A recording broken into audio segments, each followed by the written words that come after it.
गौरी पुत्र गणेश की जय हो। ओम नमः शिवाय। प्रिय भक्तजनों, आज की कथा में हम सुनेंगे शिव जी की भक्ति की एक अनूठी कहानी। आप इस कहानी को पूरा अवश्य सुनिए और कथा सुनते हुए वीडियो को लाइक करके कमेंट बॉक्स में ओम नमः शिवाय जरूर लिखिए। आज की कथा का शीर्षक है गर्भवती गाय की शिव की भक्ति। एक गांव में गंगा नाम की एक बूढ़ी महिला रहा करती थी। गंगा के पास एक बहुत ही सुंदर सी गाय थी जिसे वह बहुत प्रेम करती। उस गाय का नाम कपिला था। कपिला गर्भवती थी। एक दिन बूढ़ी गंगा अपनी गाय कपिला को चारा डालते हुए कह रही थी, कपिला, ये ले लो हरी घास, तू गर्भवती है, पेट भरकर खाएगी तो तेरा बच्चा स्वस्थ पैदा होगा। मुझ बुढ़िया का तू एक ही सहारा है। कपिला गाय ने भी मन ही मन सोचा, और मेरा सहारा तुम हो माँ, कितना ख्याल रखती हो मेरा। गंगा अपनी गाय कपिला को अपनी बेटी जैसा प्यार करती थी और उधर कपिला भी गंगा को अपनी माँ जैसा समझती। दोनों का रिश्ता माँ बेटी जैसा था, मगर यह रिश्ता ज्यादा दिनों तक न रह सका। एक दिन अचानक ही गंगा चल बसी और कपिला अनाथ हो गई। कपिला गंगा की चिता के पास खड़ी सोचती है, माँ तुम तो मुझे अनाथ करके चली गई, अब पता नहीं मुझे कहाँ कहाँ भटकना पड़ेगा। यह सोचकर कपिला वहाँ से चल देती है। गंगा धार्मिक विचारों की महिला थी और उसके साथ रहने के कारण कपिला में भी गहरी धार्मिक आस्था पैदा हो गई। कपिला महादेव की सच्चे मन से भक्ति करती थी, इसलिए वह रंभाते हुए शिवलिंग के पास जाकर खड़ी हो जाती है और कहती है, हे महादेव, मेरी माँ गंगा को बैकुंठ में जगह देना, साथ ही मेरी और मेरे होने वाले बच्चे की रक्षा करना भोलेनाथ। उस दिन के बाद कपिला गांव के पास जंगल में भटकने लगती है। मैं भूख लगने पर हरी हरी घास चरती और फिर जंगल में पुराने शिवलिंग के पास आकर आराम करती। सोते जागते उठते बैठते बस महादेव का नाम रटती। एक दिन कपिला को जोर की भूख लगी तो वह सोचती है, आज तो बहुत भूख लगी है और नदी के पास उगी कोमल कोमल घास खाने का मन है, आज उधर ही जाती हूँ। ऐसा सोचकर कपिला कोमल घास की चाह में नदी की तरफ चल पड़ती है। उसी समय रतिया नाम का कसाई जंगल में किसी जानवर का शिकार करने के लिए घूम रहा था। रतिया जब कपिला को देखता है तो उसके मन में लालच आ जाता है। सोचता है, वाह जी वाह, ये गाय तो बड़ी ही हष्ट पुष्ट है और गर्भवती भी लग रही है, क्यों ना इसे घर ले चलूं। जब तक दूध देगी इसका दूध पीऊंगा, जब दूध देना बंद कर देगी तो इसे काट दूंगा और किसी को पता भी नहीं चलने दूंगा। यही सोचकर रतिया गाय को रस्सी से बांधकर घर ले आता है और सबसे छिपाकर एक छप्पर में बांध देता है। गाय रंभाने लगती है तो रतिया उसके आगे घास डालकर पीठ पर हाथ फेरते हुए कहता है, अरे मैं एक कसाई हूँ, जानवरों को मारकर उनका मांस बेचना और खाना मेरा पेशा है, पर याद रख तू जब तक मुझे दूध देगी मैं तुझे नहीं मारूंगा। कसाई की बात सुनकर कपिला बहुत घबरा जाती है, मगर फिर मन को तसल्ली देते हुए कहती है, अरे भले आदमी कसाई है, मगर फिर भी जब तक मैं इसे दूध देती रहूंगी तो ये नहीं मारेगा मुझे, इसलिए मैं इसकी बात पर भरोसा कर लेती हूँ। यह सोचकर कपिला शांत भाव से कसाई के घर रहने लगती है। कसाई कपिला की खूब सेवा करता है,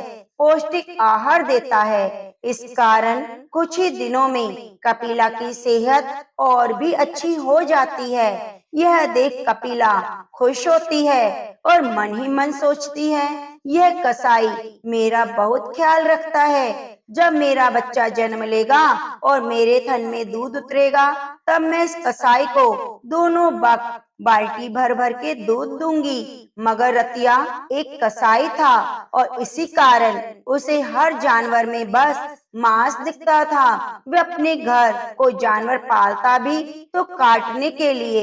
एक दिन उसके पास मांस का एक बड़ा ऑर्डर आया तो वह कपिला की ओर देखते हुए कहता है, क्यों ना इसे काट कर बेच दूं। एक किसे पता चलेगा कि मांस गाय का है या जंगली भैंसे का। यही सोचकर कसाई कपिला को काटने के लिए तैयार हो जाता है।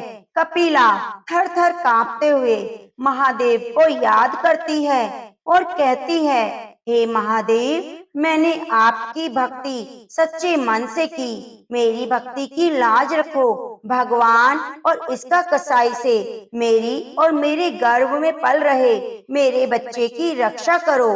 कपिला के ये कहते ही शिवलिंग से एक नाग निकलता है और कसाई के घर प्रकट होकर उसे डस लेता है। हाय, मुझे नाग ने डस लिया।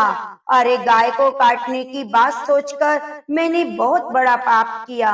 भगवान मुझे मेरे पाप की सजा दी है। हाय रे, ये कहते हुए वह कसाई मर जाता है और महादेव की चमत्कार से कपिला कसाई की कैद से आजाद होकर जंगल की ओर चली आती है। कहती है, हे महादेव, आपने मेरे और मेरे बच्चे के प्राण बचाकर हम पर बहुत बड़ा उपकार किया। उस दिन के बाद कपिला जंगल में रहने लगती है।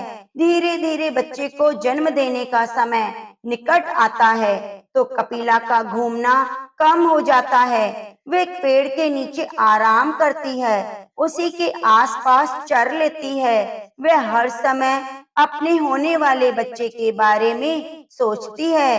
कहती है, मुझे बेटा हो या बेटी, मैं अपने बच्चे को बहुत प्यार दूंगी, अपने बच्चे के साथ खेलूंगी, उसे भी महादेव की भक्ति के लिए प्रेरित करूंगी। एक दिन कपिला घास चरने जाती है तो प्यास सताने लगती है। वह सोचती है, मुझे तो प्यास बहुत लगी है पर थक भी गई हूँ, नदी पर पानी पीने तो जाना ही पड़ेगा। ये सोचकर कपिला नदी पर पानी पीने चली जाती है। जब वह पानी पी रही होती है तो अचानक ही उस पर एक भूखे बाघ की नजर पड़ती है। बाघ सोचता है, वाह, आज कई दिनों के बाद कोई बड़ा शिकार मिला है। बहुत भूखा हूँ, अब तो इसे खाकर ही पानी पीऊंगा। यह कहकर बाघ कपिला के पीछे से झपट पड़ता है और उसकी टांग को अपने जबड़े में जकड़ लेता है। खून बहने लगता है। कपिला दर्द से करा उठती है। कहती है, हे महादेव, मेरी रक्षा करो, मुझ पर तो संकट पर संकट आ रहे हैं। कपिला जैसे महादेव को याद करती है, महादेव प्रकट हो जाते हैं और कहते हैं, बाघ, तुम अपने भोजन के लिए कोई और शिकार ढूंढो। कपिला मेरी भक्त है, मैं अपने भक्त की हमेशा रक्षा करता हूँ। ये सुनते ही बाघ कपिला को छोड़कर भाग जाता है। महादेव अपनी दिव्य शक्ति से कपिला के घावों को ठीक कर देते हैं। फिर कपिला को अपना आशीर्वाद देते हुए कहते हैं, कपिला, मैं तुम्हारी भक्ति से प्रसन्न हूँ। आज के बाद तुम और तुम्हारा होने वाला बच्चा सदैव सुखी रहेंगे। अब तुम पर संकट नहीं आएगा। यह कहकर महादेव अदृश्य हो जाते हैं। कपिला जंगल में आगे बढ़ती है तो उसे एक महात्मा जी मिल जाते हैं। महात्मा जी कपिला से कहते हैं, हे गो माता, मेरी आपसे विनती है, आप मेरे साथ मेरे आश्रम में चलकर रहो। इससे हम साधुओं को आपकी सेवा और आपके अमृत समान दुग्ध पान करने का अवसर मिलेगा। कपिला महात्मा जी की बात मान लेती है और खुशी खुशी महात्मा जी के आश्रम में रहने लगती है। कुछ दिन बाद वे बहुत ही सुंदर बछड़े को जन्म देती है। आश्रम में उत्सव मनाया जाता है। इस पर कपिला खुश होकर महादेव का धन्यवाद करते हुए कहती है, हे महादेव, आपकी कृपा से मुझे संत महात्माओं का साथ मिला। यहाँ मैं और मेरा बच्चा बहुत खुश हैं। उस दिन के बाद कपिला और उसके बच्चे पर कोई संकट नहीं आता। वे दोनों संतों के सानिध्य में सदैव खुशी रहते हैं। तो प्रेम से बोलिए ओम नमः शिवाय। प्रिय भक्तजनों, आइए अब श्रवण करते हैं दुर्गा माँ की भक्ति और गौ सेवा की एक अनोखी कथा। गोपाल अपनी गाय नंदिनी का पूरा ख्याल रखता। गोपाल की छोटी बहन आशा और गोपाल नंदिनी को गो माता कहकर बुलाते, खुद की माँ के समान आदर भी करते। जैसे ही सुबह की बेला होती, नंदिनी जोर जोर से रंभाने लगती। सुबह सुबह नंदिनी के रंभाने की आवाज सुनकर गोपाल जागता और कहता, लो सुबह सुबह ही रंभाने लगी। अरे, इसे मुझसे भी पहले मंदिर जाने की पड़ जाती है। नंदिनी के रंभाने के साथ गोपाल जाग जाता। फिर नंदिनी को नहलाता, खुद भी नहाता। नहा धोकर मंदिर जाता तो गाय भी उसके साथ साथ मंदिर जाती। गोपाल जब तक मंदिर में दुर्गा माँ के दर्शन करके लौटता, नंदिनी आसपास घास चरती रहती और फिर मंदिर की सीढ़ियों के पास खड़ी होकर रंभाने लगती, मानो वह भी दुर्गा माँ की स्तुति कर रही हो। गोपाल और आशा दोनों भाई बहन की नजर हमेशा नंदिनी पर टिकी रहती। उनका दिन नंदिनी को चारा पानी देने और लाड़ लड़ाने में बीतता।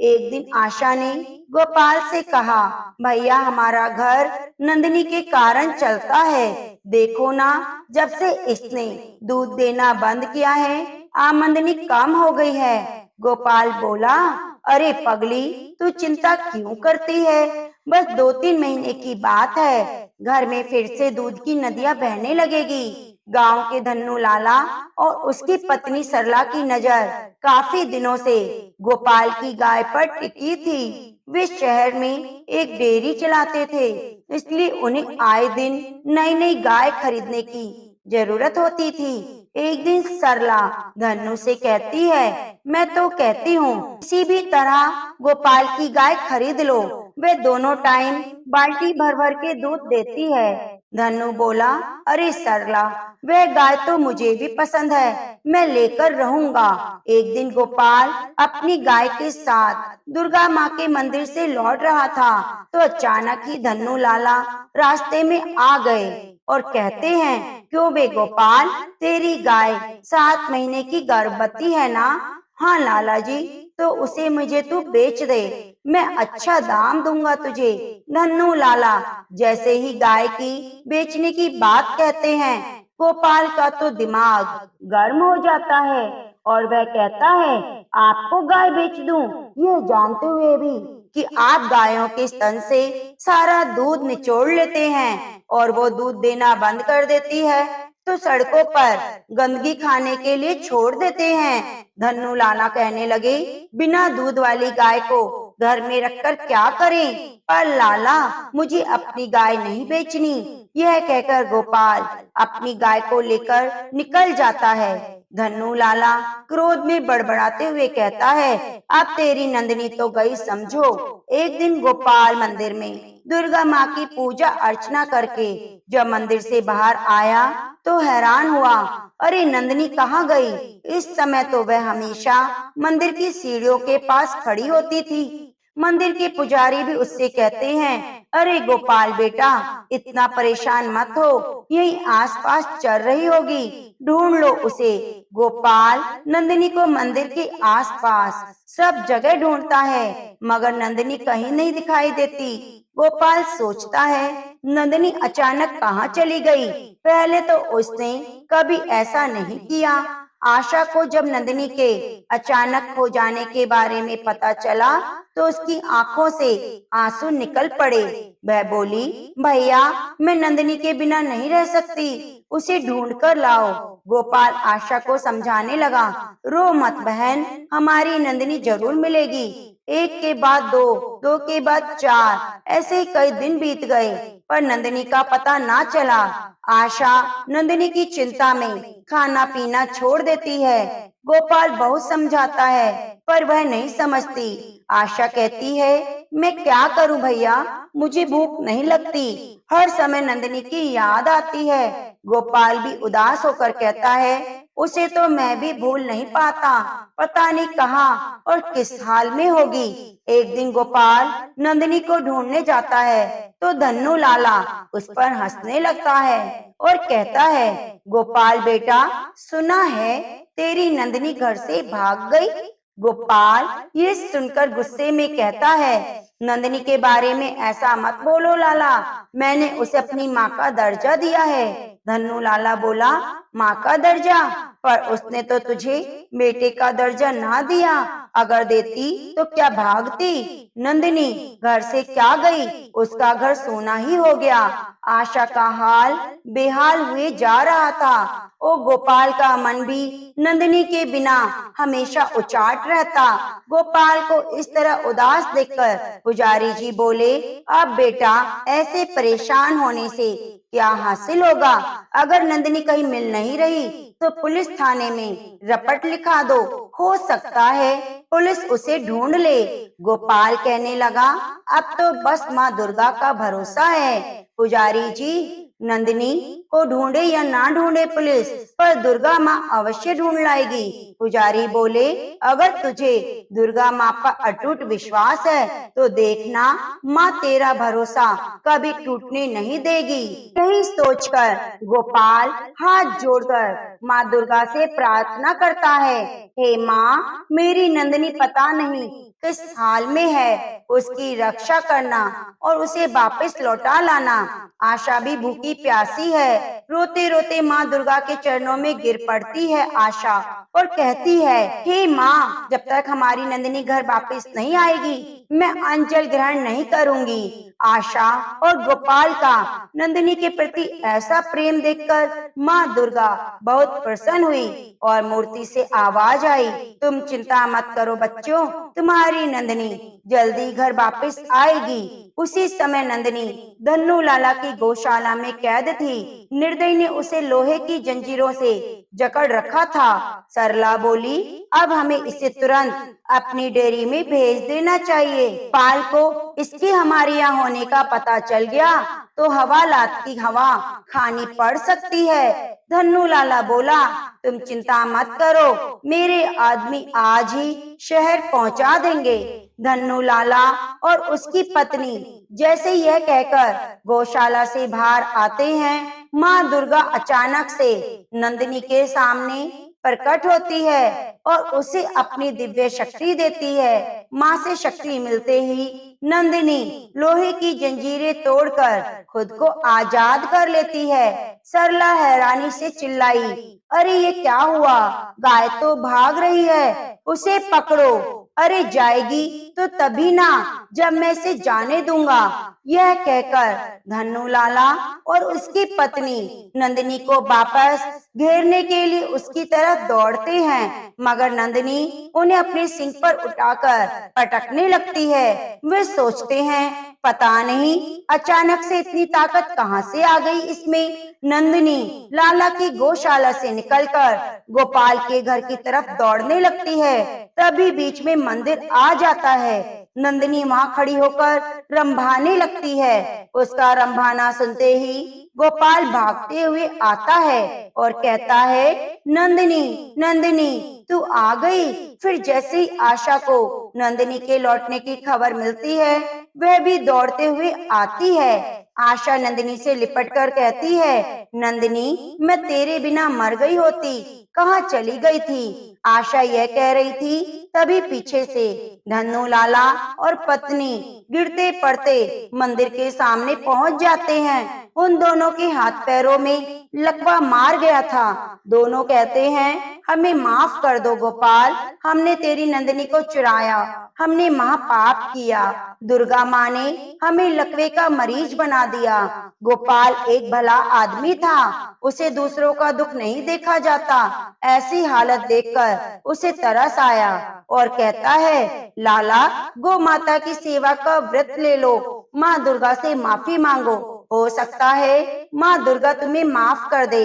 गोपाल के ये कहने पर धन्नू लाला और उसकी पत्नी ने दुर्गा माँ के आगे अपने पापों की माफी मांगी। फिर उससे लकवा ठीक हो गया।